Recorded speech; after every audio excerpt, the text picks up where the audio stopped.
Hotel میں نا ایک بابا جی برتن مانجتے تھے، بوڑھے آدمی تھے، 70 سال کے قریب عمر تھی. ان کا ایک بیٹا تھا، ایک بہو تھی، ایک پوتا تھا، لیکن وہ بیچارے بیٹا بیمار رہتا تھا تو لہٰذا وہ خود مزدوری کرتے. کہتے ہیں ایک دن وہ بابا جی میرے پاس آئے، کہنے لگے میم صاحبہ 2-4 دن کی چھٹی چاہیے. تو میں نے کہا خیریت ہے؟ کہنے لگے میڈم میرا بیٹا فوت ہو گیا. بیٹا، آپ کو پتہ ہے باپ کا جنازہ پڑھنا آسان ہے، بیٹے کا جنازہ اٹھانا بڑا مشکل کام. کہتی ہے میں کچھ لکھ رہی تھی، میرے ہاتھ سے قلم گر گیا. میں نے خود گاڑی بھیجی، بابا جی گاؤں چلے گئے جہاں وہ رہتے تھے.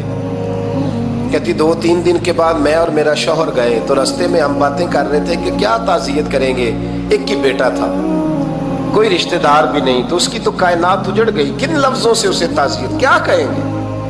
کہتے جب ہم گئے تو وہ ٹوٹی ہوئی چٹائی پہ بیٹھا تھا، کچھ لوگ قریب تھے. ہم نے جا کے کہا بابا آپ مسلمان ہیں، ہم آپ کو کیا نصیحت کریں، ایک ہی بیٹا تھا، کہ کس طرح کر کے ہم آپ کو تسلی دیں. تو کہتے ہیں اس نے آنکھیں کھولی، بوڑھی آنکھوں میں ایمان کی روشنی.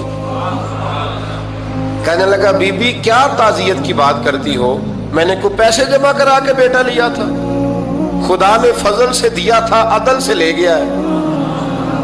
میں اپنے رب کے فیصلے میں بڑا راضی ہوں. اللہ اکبر.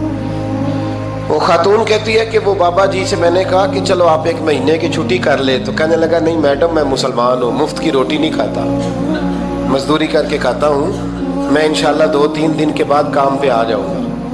کہتے ہیں وہ چند دنوں کے بعد آ گیا. اللہ کی قدرت کے ابھی 2-3 ماہ گزرے تھے پھر آیا.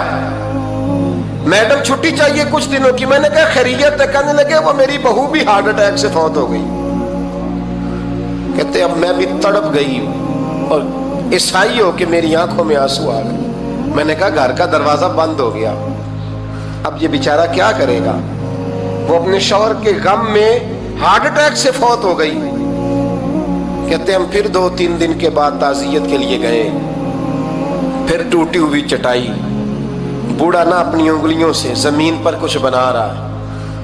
کہتے قریب گئی اور میں نے جا کے کہا بابا اب تو تسلی آپ نے خود ہی کرنی ہے، جو نظام تھا وہ تو ہو گیا. تو کہتے ہیں پھر اس نے آنکھیں کھولی، آسمان کی طرف دیکھا تو کہنے لگا بیٹی کوئی پریشانی نہیں، میرا بیٹا بغیر شادی کے بھی تو فوت ہو ہی سکتا تھا نا، بس میرے مالک نے جب چاہا جیسے چاہ ہوا. میں انشاءاللہ 2-4 دن کے بعد کام پہ آؤں گا. یہ میرا 3-4-5 سال کا پوتا ہے، ابھی اسکول داخل ہوا ہے، میں ساتھ لے آؤں گا، وہاں میرے ساتھ اوپر کوارٹر میں جہاں میں رہتا ہوں یہ بھی رہے گا. کبھی کبھی میں دیکھتی چھت پہ کھڑے ہو کے کہ دادا گھوڑا بنا ہوا ہے اور پوتا سواری کر رہا ہے. وہ سویرے اٹھتا اس کو سکول چھوڑ کے آتا، شام کو لے کے آتا، پیار کرتا، محبت کرتا. 3ری منزل پر ہم نے ایک کوارٹر دیا ہوا تھا، وہاں دادا پوتا رہتے. اللہ تو بڑا بے نیاز ہے. کہتی ہے اقبال ایک دن نا پوتا اوپر والی منزل پہ کھیل رہا تھا، اس کا پیر پھسلا، وہ گردن کے بل زمین پہ گرا. مجھے خبر ہوئی تو میں دوڑی، ایمبولینس منگائی. خون سے لتھڑے ہوئے اس بچے کو دادے نے اپنی گود میں رکھا. اور جب ہم ہسپتال کی طرف گئے تو ہاسپٹل بعد میں آیا، جناب اسرائیل پہلے آ گئے اور کہتے ہیں وہ گود میں دم توڑ گیا.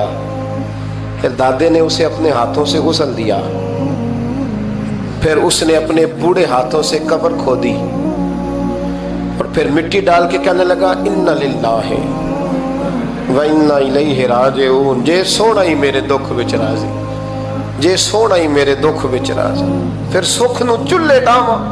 کہتے ہیں وہ مٹی ڈالی اس نے اور جب وہ واپس پلٹا تو میں بازو سے تھام کے ہوٹل قریب لائی اور میں نے اس کے قریب کہا کہ بابا تو ٹوٹ گیا ہے، تو بکھر گیا ہے.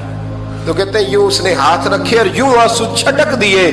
کہنے لگا میڈم کیوں میرے اندر کوئی عقیدہ نہیں، میں کوئی لوارث ہوں، میرا کوئی رب نہیں، میں کیوں پریشان رہوں گا، میں تو پکا ہوا پھل ہوں. تھوڑے دن گزرے کہ قبر میں جاؤں گا اور جب جنت میں جاؤں گا تو اللہ میری بیٹے سے بھی ملاقات کرائے گا، میرے پوتے سے بھی ملاقات کرائے گا، میرا رب ساری ملاقاتیں کرا دے گا. میں اپنے اللہ کی رضا میں بڑا راضی ہوں.